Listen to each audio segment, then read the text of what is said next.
Hello, and welcome to Season 2, Episode 3 of We're Just Talking About It.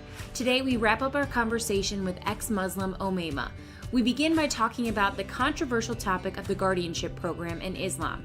Omayma likens it to a parent-child relationship that remains throughout a woman's entire life. She talks about how the guardianship program impacted her childhood and how she felt trapped in her religion. We wrap up the conversation with Omayma talking about what she hopes for her own future and other Muslims who choose to leave the religion.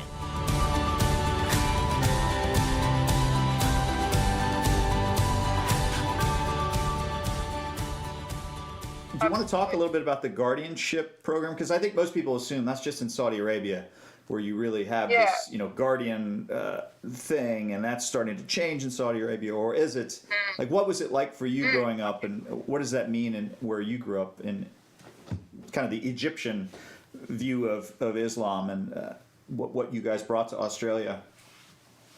Yeah. The funny thing is that misconception of the fact that the guardianship system is exclusive to Saudi, I think they're the only Islamic country that has enshrined it in law, and that's why it's so obvious Sure. that it's present in that country. But it's all throughout the doctrine. So anyone that follows a literalist interpretation of the scripture will follow or implement a guardianship system within their own household. There's no escaping it if you follow it to the letter. So as we mentioned, or as you connected, my dad is Salafi, and he brought that with him to Australia. So according to the doctrine, to explain it sort of more fully, so it is any male relative. I think the preferred male guardian is the father, but if he dies or if he's not around, then it just goes to the next closest male relative until she gets married, and then it's her husband. And the guardianship system is basically that they are in charge of her welfare, so that male is responsible for her maintenance. They have to put a roof over her head. They have to pay for her food, for her clothing, make sure that she has basic rights, essentially, and that she's cared for. But in return, they have full authority over her as well. So it's just exactly, if you imagine like a parent and a child, the parent takes care of the child and they give them everything that they need, but they expect that if they tell the child to do something and they set boundaries for them, that they're going to follow those rules, and that they're going to be disciplined if they don't, to teach them not to do it again. And that's essentially the exact same system in Islam. And some practical ways of thinking about it. So a woman can't get married without the authority of her guardian. So in Islam, it's called the mahram, or in Arabic, it's called the mahram, and that's her male guardian. So she can't get married without his permission. She's not allowed to travel over a certain distance without a mahram either. There's different interpretations of what that distance is. Some of it is extremely small distance, so essentially you just can't go anywhere without a mahram. Some of them, they've translated the distance that's in the hadith to what that distance would look like by a plane or car, so it's a lot further. So travel's a really big one. Marriage is a really big one.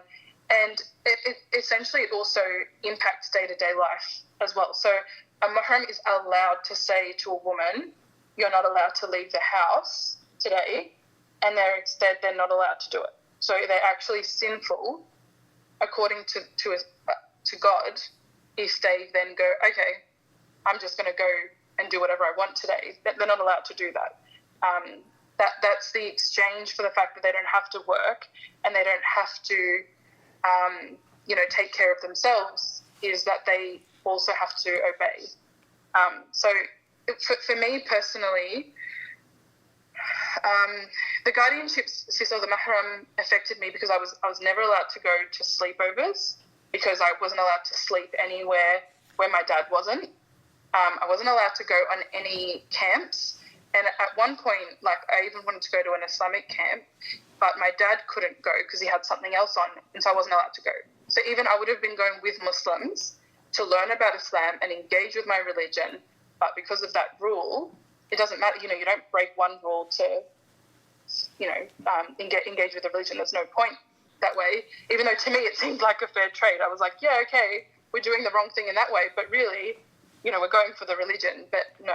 So in his view, there's no way to pass off the guardianship to another chaperone so you could go to camp. We're going to stick hard line to what our belief is and what Islam means by guardianship, and no, you're not going. Yeah. So Were you thinking like, gosh, my parents are just the worst? Or were you thinking this religion is so oppressive? I mean, you're young, so are you thinking it's your parents just being strict, or did you realize then what was happening or why it was happening? No, yeah. So when I was younger, I really hated my dad. Like, I thought he's just the worst person ever. Like, everything was no. Like, just wasn't allowed to do anything, really. Right. And obviously you remember the things you weren't allowed to do. So there was a lot I could do. But, obviously the things that stick out to you are the things that you begged to do and you still couldn't. But as I grew older, I think, like, once I started getting into high school and because I was wearing the hijab from the first day of high school, people would, and I was the only, one of two hijabis at my entire school. Wow. I was seen as an authority. Yeah, it was very, like I said, the area is very, like, non-Muslim. It was, we stood out a lot. But anyway, within the school, I was sort of seen as the Muslim authority. So I would get a lot of questions, and people would see it as an opportunity to go, okay, so why do you do this? And why do you guys do that? I was like their local sheikh or whatever. So I had to learn pretty quickly what was going on. And I think once I started to understand the rules for myself, I could see that there was a very direct correlation between his parenting decisions and what the religious rules were. It didn't seem like he was making any decisions just because he didn't feel like letting me go. It was because he wasn't allowed to let me go. So that, I think that resentment and that anger evolved, and it was more just an acceptance of, okay, this is the situation that we're in, and it's actually not really his fault. He's actually doing the religion as best as he can. So in some ways it's weird, but as I said, because I'm so black and white, I actually had a bit of a grudging respect for his consistency and adherence to the doctrine. I was like, well, it's kind of better, or it's a bit more admirable that he's actually doing it as it's meant to be and not just blatantly disregarding things that he knows are forbidden. So, like, from a very, like, logical, with no emotion attached whatsoever, I could appreciate, I guess, the integrity or the intellectual integrity of what he was doing, which is, a bit weird. But I also remember, like, this very memorable moment was I was actually looking up a specific Muharram issue. So I was on my computer. We have this site that we always use. It's called Islam Q&A. And they're quite Salafi as well. They only use, like, the most authentic hadith and, quite literalist. But then the great thing is they give you what all the different interpretations are, obviously that they respect and adhere to. They're not going to give you some randoms interpretation, but they'll give you, like, the consensus, okay, of these four schools of thought, let's say, two of them say this, one says this, and the other one says this, So anyway, so it was a really good source for me growing up to see what I was allowed to do and what I wasn't. And I read this hadith about how far I was able to travel, sort of that whole issue. And I came across another one where, this is not verbatim at all, it's paraphrasing, but I think one of the companions said something along the lines of, like, advice to the father, be careful who you give your daughter in marriage to, because once she's married, she becomes like a slave, and, whoever whoever you put her in the hands of will dictate what her quality of life is from that point. So, so make sure you think carefully who you give ultimate control of your daughter to, because it's going to affect the rest of her life. And it's and ultimate actually, control. Sorry? And it is ultimate control you're handing off, so. Absolutely. Yeah. It's unadulterated control, really. And I sat there, like, my mum was on one side and my dad was on the other, and I just started crying. Like, I just started bawling my eyes out, and my dad just looked at me and he went, like, what's going on? We were just having this discussion about whether you can go to this thing because of, you need to go this far without me and blah, blah, blah. And I was just sitting there crying, and my mum was like, look, she's just upset that this is her like, I don't know, she tried to explain it to him and, like, just give her some time. And that, I don't think I'll ever forget that moment, because I think it just speaks volumes about the reality of the situation. I was crying because I felt like I didn't have an out, and because I felt like, oh my God, like, this is what I'm in for. And because I believed in it, and I believed it was the truth, I just, how do you accept that just because of your gender? You're so limited. Right, you're giving up your life to believe in something. Definitely. It felt like such a trade-off, and it was really confronting because, like, I'm very opinionated, very strong-willed. I have a very, like, a dominant personality in a lot of ways, and I just thought, oh my God, like, how am I, like, I'm not, like, submissive is laughable to me. Like, I'm just, that doesn't work with my personality at all. How the hell am I going to make this work? Like, this is not me. And it was, there was a few moments like that over the years that, I remember being like, oh my God, like, what am I going to do? Like, how am I going to do this? I wonder what was going through your mom's head. I feel like you're reading through that together with your family, and as you read it, you're seeing your dad is the slave master, and I'm just a slave as a girl, and he's going to pass me off to another slave master, and I'm going to be a slave to him, and that's my life, and it's hitting you like a sledgehammer. Oh my gosh.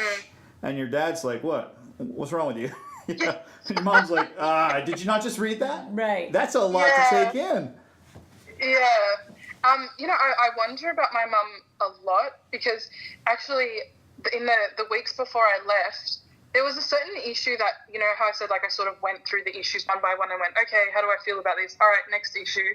There was one that I'd come to and I'd gone, oh my God, like, I don't think I can deal with, like, the Islamic view on this. And I asked her about it, and I was, like, at the point of tears because, I knew what was happening in my head, and I knew what was coming. But I sat with her at the dinner table and I went, Mum, like, what do you think about this issue? Like, how can you possibly feel okay about this? And I, like, the life of me cannot remember what it is.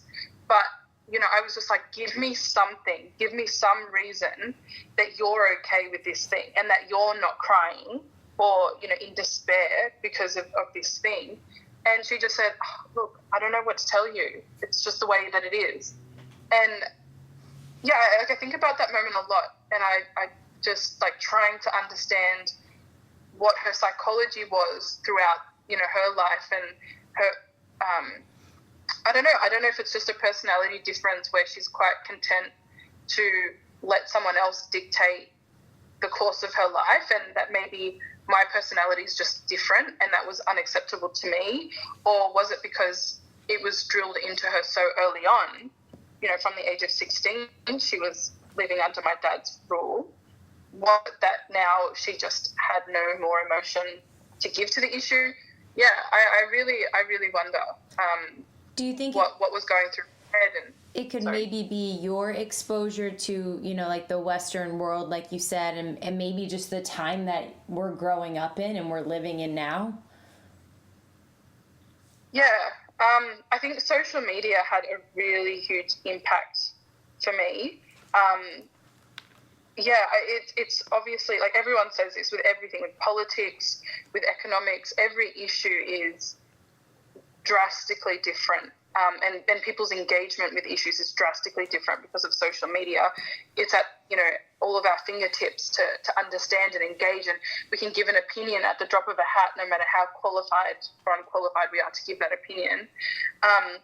It's completely changed, and I question again, like with many things, would I have come to this point if not for that factor of having all these differing opinions? Because I credit a lot of the journey that I went through to the social justice movements on Facebook. I think it allowed me to view different humans in a much more positive light, and because like Islam's very much a closed bubble and quite intolerant to deviation from the submission that we're expected to undergo.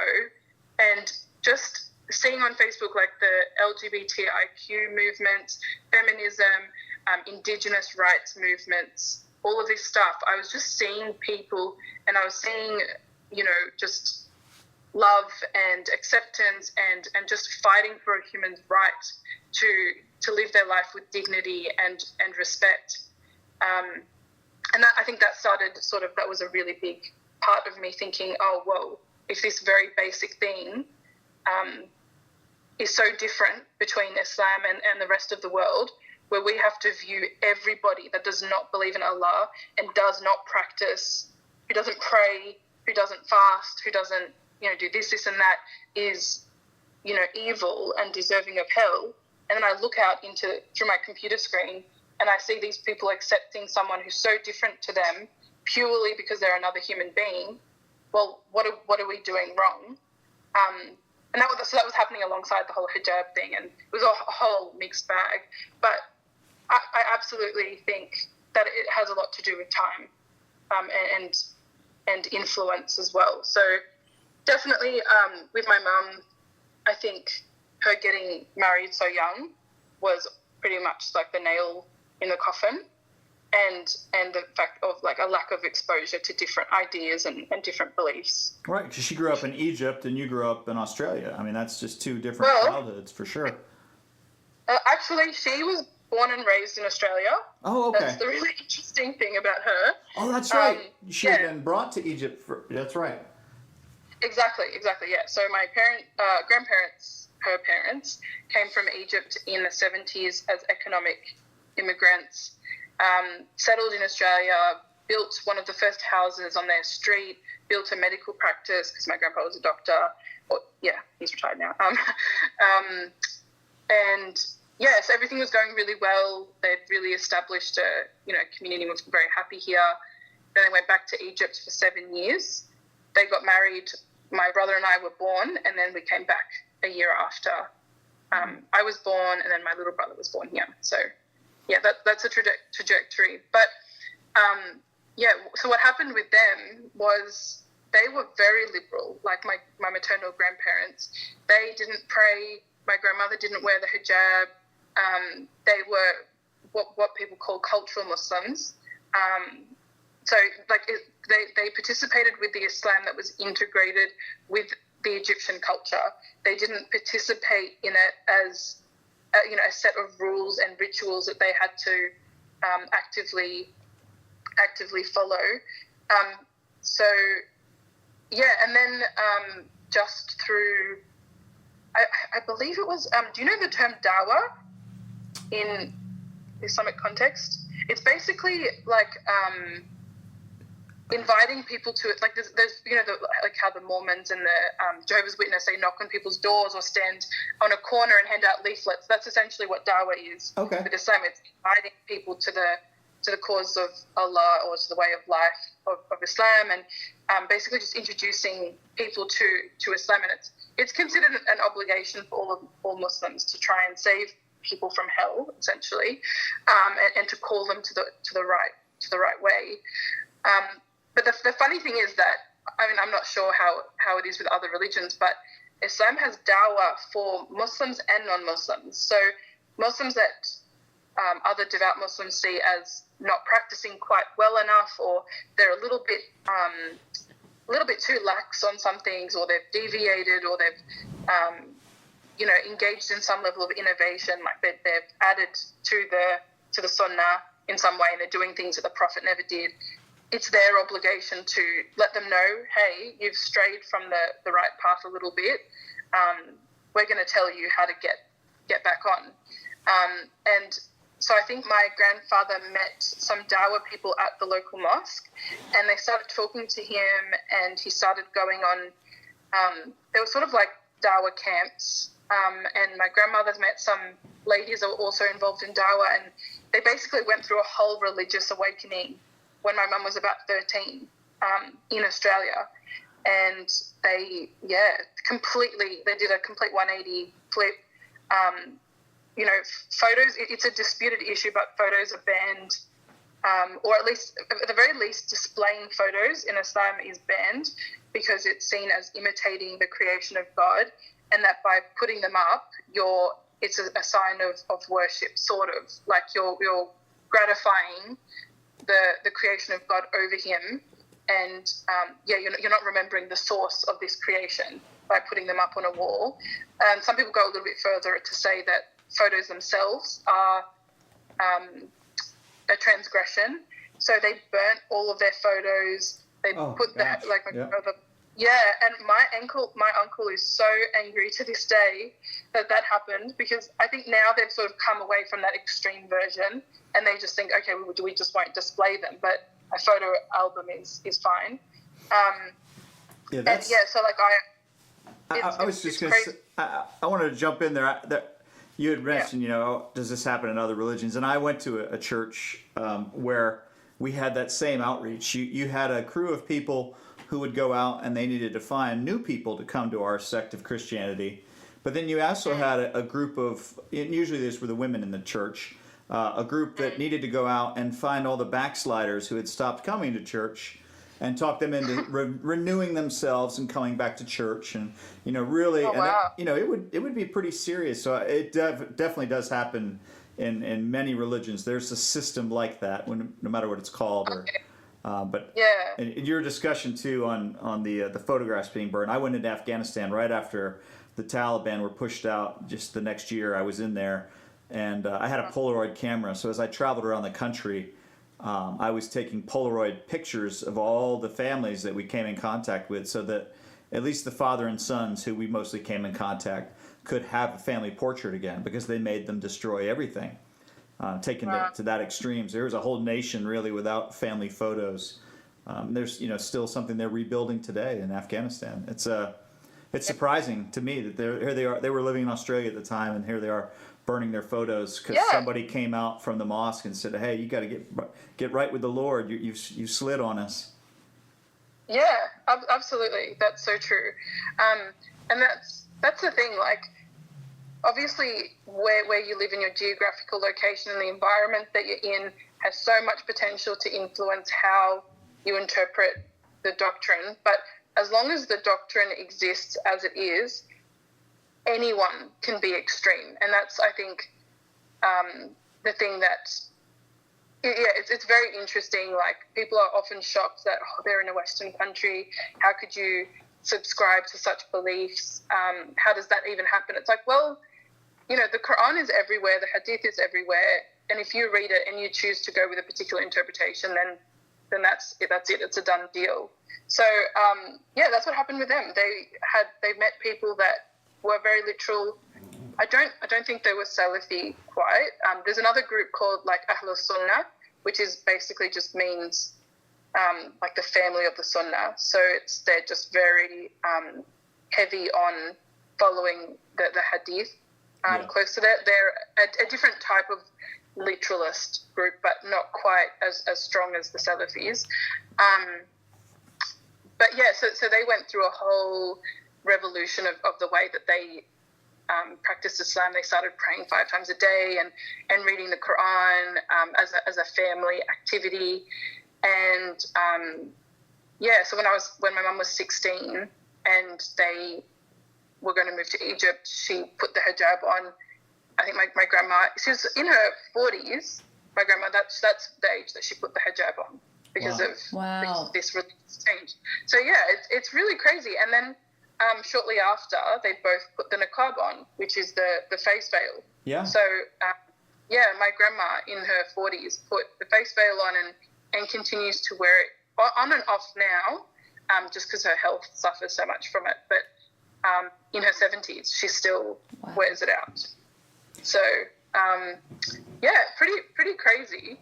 But that's how my mum sort of went down that path. And when they were in Egypt, she met my dad, and he was even stronger in sort of piety or like that. So that Salafism than she was. So she just took it that step further to be in line with his views. So yeah, I mean, I think that sounds like she had to be with that family if she was going to fit in with him and his family. That's where she needed to be. Yeah, exactly. And then a few years after that, they moved back to Egypt, and basically nothing changed. They stayed at the exact same level that they'd been in Egypt, if not even more stringent because of the Western environment. And I find like a lot of, and people talk about this phenomena of people leaving their homeland that is Muslim majority and coming to the West and becoming even more extreme in their views. And people are like, why does that happen? That's so weird. Well, it's because they want to safeguard themselves against, what they perceive as a godless society and the threat to the values that they want to raise their kids with. So they start holding on so tight, right? Like so if they believe harder, it'll be better, and the bad Western stuff can't penetrate our religion. Absolutely. Yeah, there's so much more safeguards that they have to put up, because every interaction with someone, every time you put on the TV, there's a threat to the beliefs that they're holding on to so dear, and there's a potential to normalize taboos that they want to instill in their children. So, you have so much stricter rules. Like my parents, my dad didn't want to get a TV for the longest time, but he ended up getting one, and he put it on parent lock. He was thrilled that it had this extra feature. Exactly. He was like, oh my God, this is the best.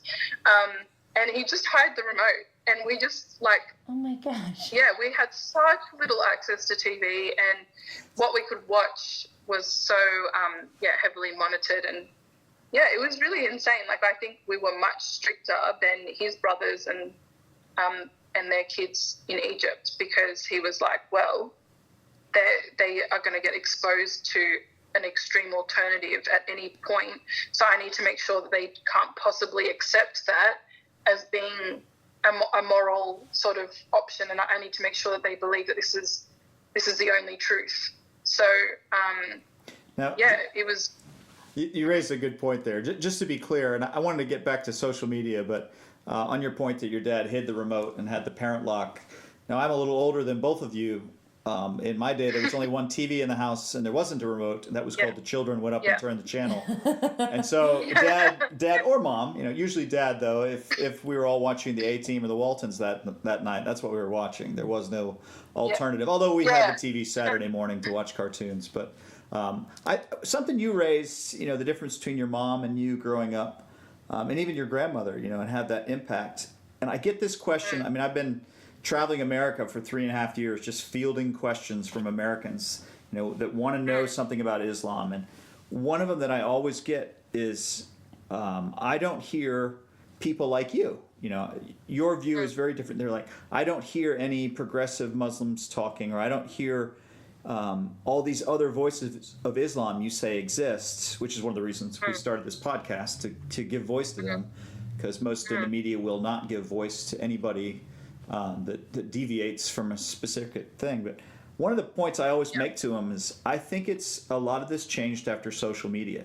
I've been traveling in and out of the Middle East since 1996 and really studying Islam. And I noticed after social media broke, all the voices had a place to be safely talking about all these different views. And I think you kind of grew up in that moment where social media was just cresting and all these movements were happening around the world that mostly centered on acceptance and human liberties and individual rights and human rights.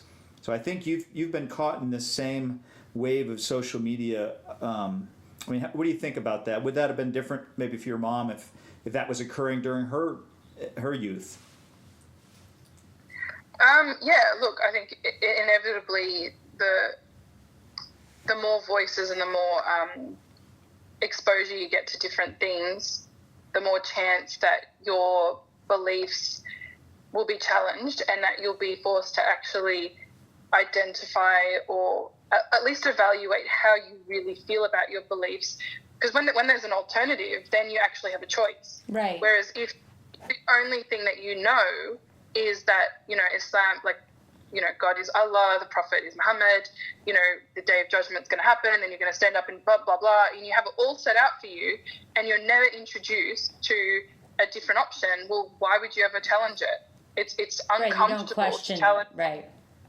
Yeah, and so social media, when you see other human beings just like you, often in the same context, or like you have so much in common, and they bring a different viewpoint, then you sort of start to question, okay, is there anything that's just an objective truth? And I now have an opportunity to decide what I feel is my truth. You sort of start to think, okay, now the truth belongs to each one of us, and I get to pick the one that works best for me. Obviously, depending on how you believe Islam works. I, like, as a Muslim, obviously, as I said, my dad was really Salafi, and I sort of identified with the way that he presented the religion because I'm so black and white. And I actually, like, it really sucks to realize this, but I was very judgmental of liberal Muslims. I found it really weird that they thought that they could chop and change how the religion would be presented, and that they could say, like, I can wear the hijab. Oh, sorry, I cannot wear the hijab because God just cares about who I am on the inside, and it's not mandated, and blah, blah, blah. And I was like, well, the scripture literally says the opposite. Like, why are you, like, obviously it's there, like, on the other side of it now, I'm like, oh, that's horrific. How could you possibly have felt that way about another person? Of course, they should be able to choose how they live their life. But being a Muslim and being so restricted as well, I think I was like, oh my God, why do you get to tell people that this is what Islam is? You're saying the wrong thing. You're giving them the wrong information. And you also believe that as a Muslim, you believe you have the responsibility to give the right message to other people, and that it's sinful as well to say, oh, don't worry, you don't have to wear hijab. Because for me, I believed that every step that I took where my skin was exposed and a man could see it, a non-related man, that I was sinning, and that was going to accumulate and possibly put me into hell. So, yeah, there's so much that goes into so many factors to consider. Like, social media alone wouldn't necessarily make a difference if you were really locked into that hardline view. Right. It just depends. It really just depends what you're open to. I was really, as I said, really open to social justice, and that changed everything. And feminism really changed everything. I started to view human beings as humans and not agents of God, as I had previously thought. There's so much that really went into me being able to accept what I was seeing on social media. It wasn't enough on its own. Yeah, so, I think it's just that what I would take away from that is that if you are in that moment of questioning and change in your life, social media absolutely. will empower you, because you can find so much. And like you said, you find somebody who's in exactly the same position as you are on the other side of the world, and all of a sudden you can talk about it, and it's a safe place to talk. So if you do start questioning, boy, it's a multiplier. Of course, but you're right. If you're hard set on something, then you're never going to talk to those people. You said earlier, timing is everything. You know, it comes along at the right time, and you see that message at the right moment and kind of tips the scale. Definitely. But just listening to you, you've just been on a remarkable journey of self-discovery. And when you look back on the last 3 years, what do you think? About my own journey, like, how do I feel about everything that I've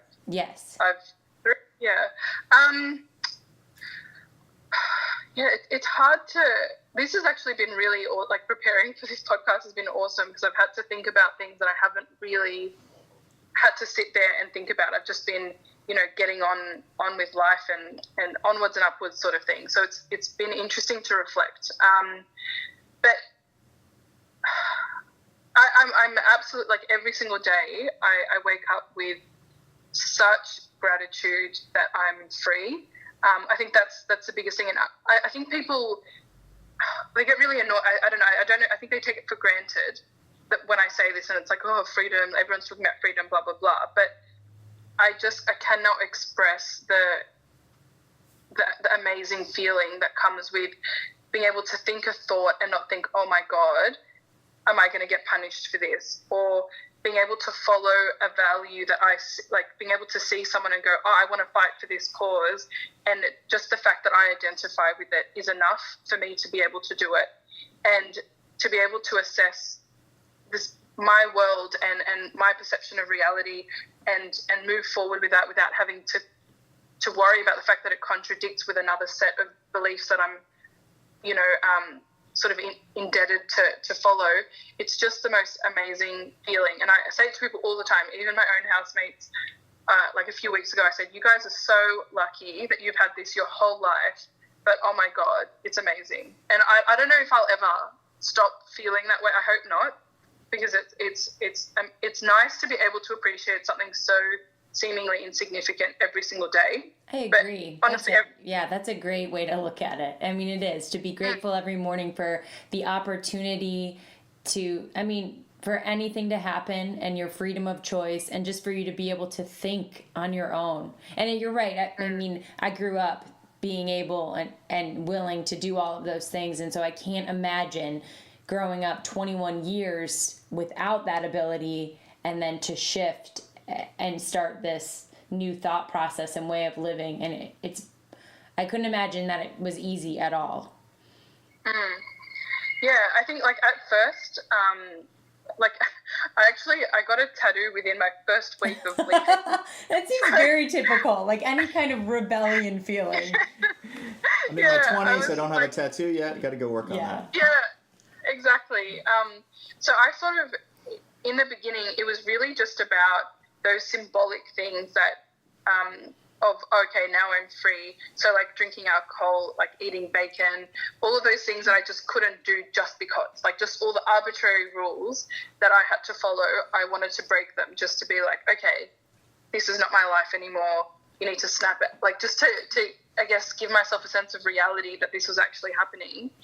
And then, I think since then it's been more about internally thinking about my views and my feelings about certain things, and just figuring out how I see the world and where I want to go with things. It's a much slower. This part, I think, is the part that's going to be a long-term change and a long-term adjustment. And working out the family thing is going to be really tough. But I don't have any time limits on that. So just see how that goes. I'm definitely going to be a work in progress for a while, but just the fact that I can be a work in progress, and that I'm not someone who was born and then immediately had, a set of beliefs and a goal, and my whole path laid out for me is amazing. It's amazing that I can progress. Like, that's so exciting. Well, I think I'm glad that preparing for this was a bit therapeutic for you. We haven't gotten our therapy licenses yet, but maybe we'll have a late night call-in show for. But we have loved having you on, and if you've got more you want to talk about later, we can set up another session. It's been enlightening for us. You're the first person we've had on to talk about what it means to leave a religion. And so I think this will probably be really enlightening for our audiences, and it was very useful to definitely. us. Definitely, so interesting to I've had this story. Conversation with men before who've left Islam, but I've never talked with a woman about it, and so I think that's really, really interesting, and we wish you the best on your journey. Thank you so much. And like, a part of what I'm wanting to do now as an ex-Muslim is just give people the courage to explore those doubts or those thoughts in their own mind, and make a decision within their own life about what path they want to go on. So I think it's not about converting anyone or telling any Muslims that they shouldn't be Muslim or anything like that. It's just about telling someone like from the other side what that freedom feels like, and if they do value it and they want to I guess get an idea of what the alternative looks like. Explore that other avenue. Absolutely, because it's just, especially for women, like our lives are so different to men as Muslims, and I'd love to be a part of anyone's journey, to just like some random on Facebook was for me, someone posting on that page. I credit them so much with my journey, even though so much else was going on at the same time. Right. If I can have the same role in someone else's life, that's fantastic. So thank you so much for having me on. It's been an amazing experience. I really appreciate it.